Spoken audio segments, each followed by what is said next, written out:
तर आज आहे मोहरम आणि मी बनवला आहे मोहरम स्पेशल चोंगे. तर हा पदार्थ जो आहे तो मुस्लिम समाजामध्ये मोहरमच्या दिवशी बनवला जातो. तर हा कसा बनवायचा आपण बघूयात.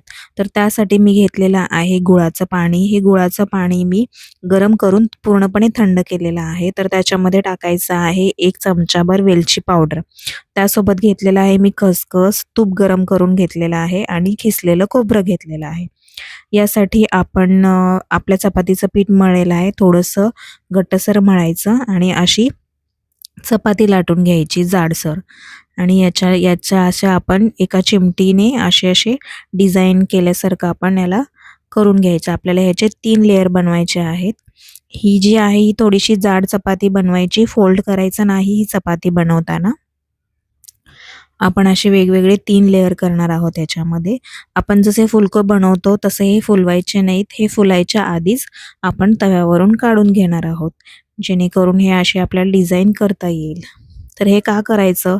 कारण जे आपण पुढे सारण वगैरे गुळाचं पाणी वगैरे ह्याच्यामध्ये टाकणार आहोत ते ह्याच्यामध्ये बसेल म्हणून. असं पातेलं घ्यायचं, त्याच्यामध्ये अशी पोळी ठेवायची बनवलेली आणि त्याच्यामध्ये आपण टाकायचं गुळाचं पाणी, खसखस, वेलची पूड वगैरे टाकलेली आहे आपण त्याच्यामध्ये आणि वरून खोबरं टाकायचं आणि तूपही आपण टाकायचं आणि एका नंतरनं एक असे लेयरवरती लेयर बनवायचे आपण आणि एका पातेल्यामध्ये हे असं ठेवायचं.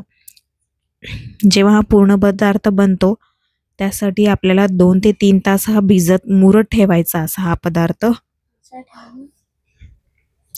आणि त्यानंतर आपण जेव्हा खातो तेव्हा हे याच्यावरती परत गुळाचं पाणी टाकून आपण खाऊ शकतो. मस्त लागतो, एक पौष्टिक पदार्थ आहे. हा तुम्ही नक्की ट्राय करून बघा. लहान मुलांनाही खूप आवडेल. आणि जर तुम्हाला हवा असेल तर याच्यासोबत दूध देखील तुम्ही घेऊ शकता. हे बघा असं मस्तपैकी मुरल्यानंतर लागतो. व्हिडिओ आवडला तर शेअर करा.